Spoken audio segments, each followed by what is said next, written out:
The playoffs are finally here, and as far as I'm concerned, they could not have started any better. Avs win over the Nashville Predators 7-2 in Game 1 of Round 1. Alex Newhook! Oh boy. Whoa!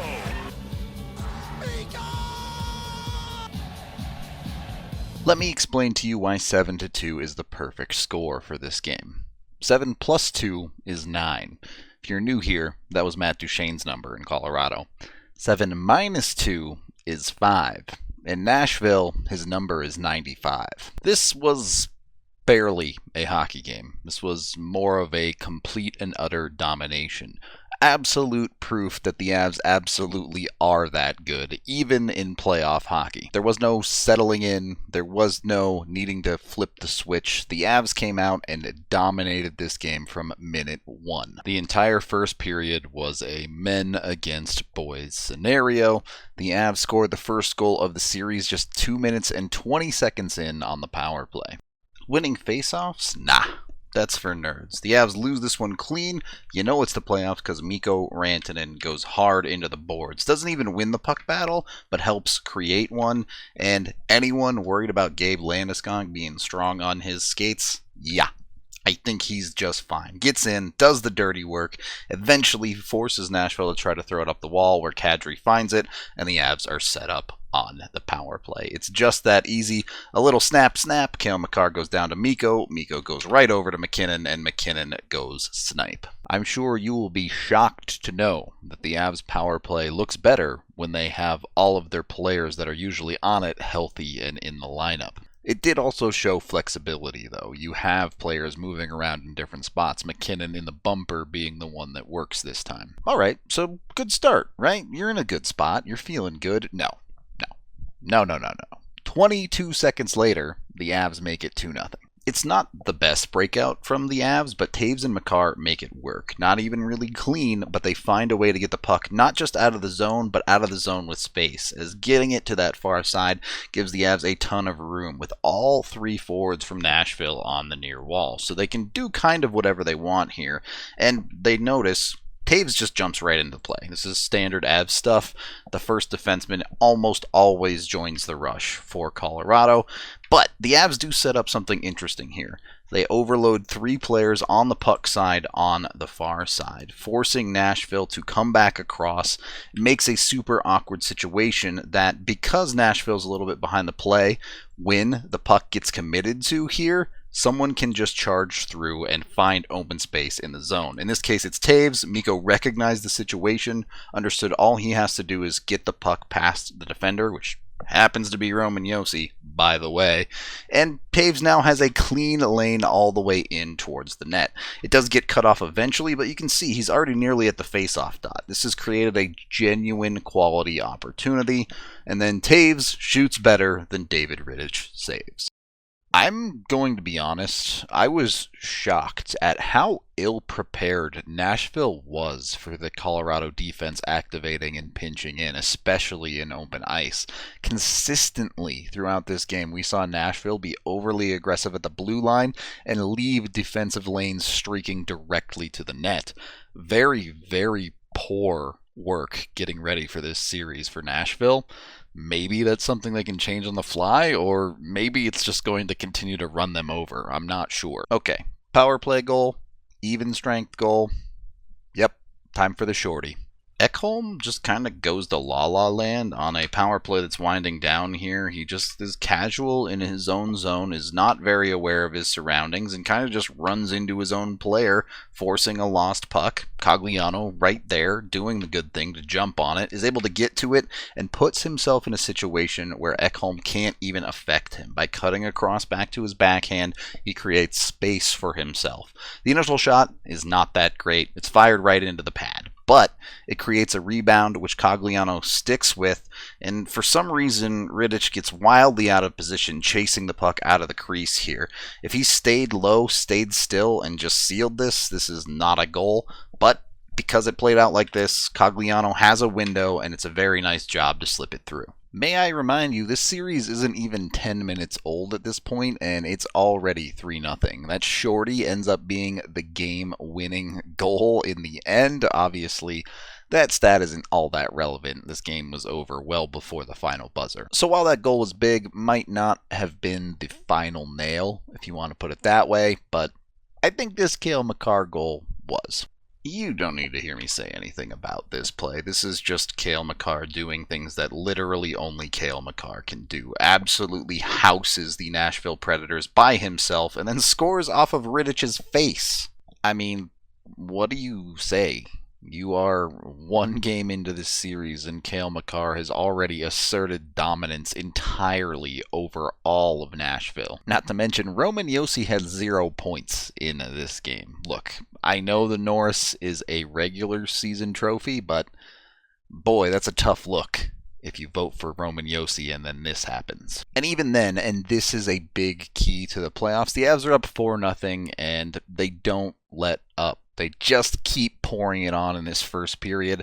Yeah, it sucks that David Rittich is the starting goalie for the Preds and UC Saros is hurt, but that's not the Avs' problem. The Avs' job is to bury them, and that's what Arturi Lehkonen does.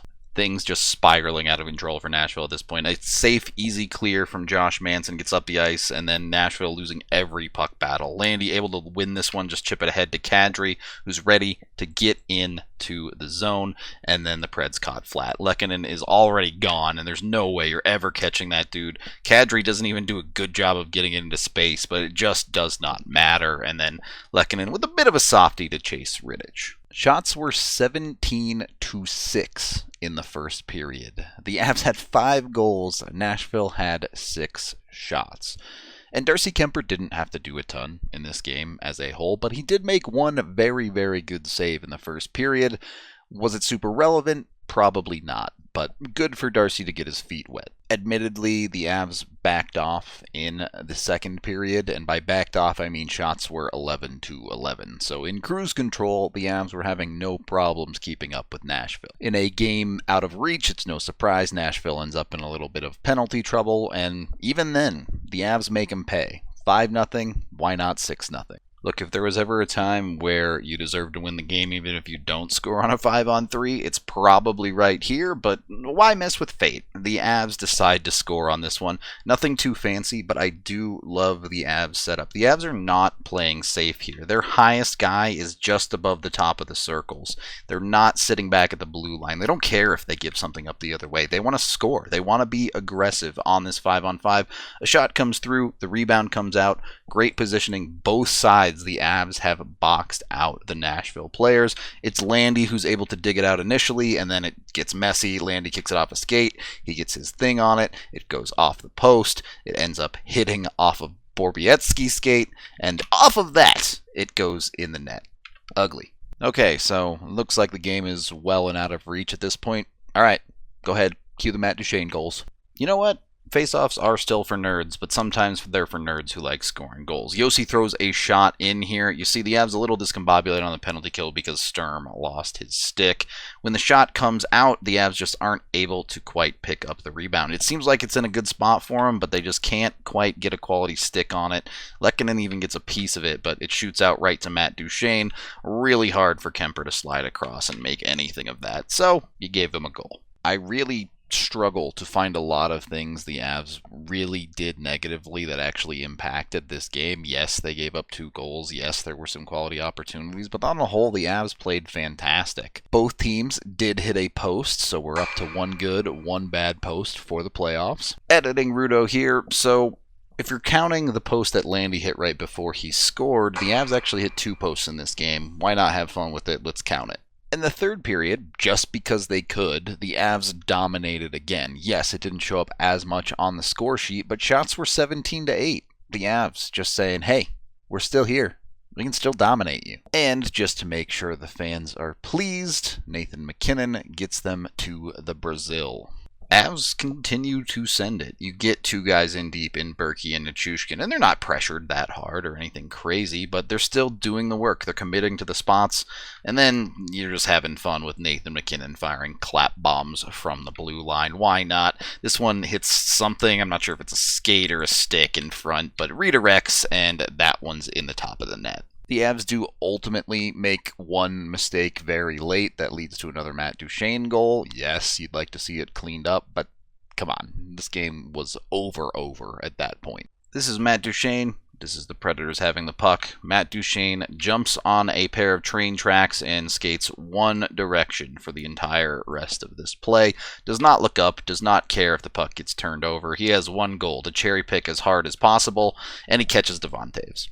Would be a really unacceptable play in a close game, but in a 7-1 game, literally no one cares. Duchene walks in, he's good, does a great job avoiding Taves' stick checks before pulling it back and roofing one on Kemper. That gets you to your 7-2 final, and again, a near perfect start for the Avalanche. Darcy didn't have to do much, but got enough of his feet wet and looked pretty good. Even with letting in 2 goals, he had an over 900 save percentage.